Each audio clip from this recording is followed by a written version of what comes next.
क्या आप भी उनमें से हैं जिन्हें रात को बिना किसी ताम झाम के, बिना किसी मेहनत के हल्का खाने की आदत है और टेस्टी खाना मिल जाए, वो भी रेस्टोरेंट स्टाइल, तो बात ही क्या है। तो आज मैं लेकर आई हूँ ये शानदार लौकी के पनीर टिक्के। ये एक वायरल रेसिपी है। जैसे ही मैंने इसे इंस्टाग्राम, फेसबुक पे डाला तो ये वायरल हो गई थी। और जी हाँ, ये मैं लेकर आई हूँ आप सबके लिए। देखिए, ये स्क्यूअर के ऊपर हमने इस तरह से इसे लगाया है और हमें इसे एक योगर्ट की डिप के साथ सर्व कर रहे हैं।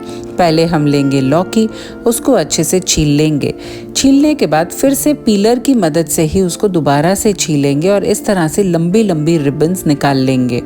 अब क्योंकि हम पनीर टिक्का बना रहे हैं तो ये हमने लिया है लो फैट पनीर। इसकी मैरिनेशन में डाला है नमक, काली मिर्च, थोड़ा सा लहसुन का पेस्ट, ऑरिगैनो, चिली फ्लेक्स, नींबू का जूस और हमने लिया है बारीक कटा हुआ हरा धनिया। इस तरह से इसे बहुत अच्छे से मिक्स कर दिया। अब हमने वो जो लौकी की रिबन्स काट के रखी थी उसे अच्छे से उबलते हुए पानी में डाल दिया। चुटकी भर नमक आप ऐड कर सकते हैं। जैसे ही ये रिबन्स अच्छे से पक जाएंगी तो इसे निकाल लेंगे।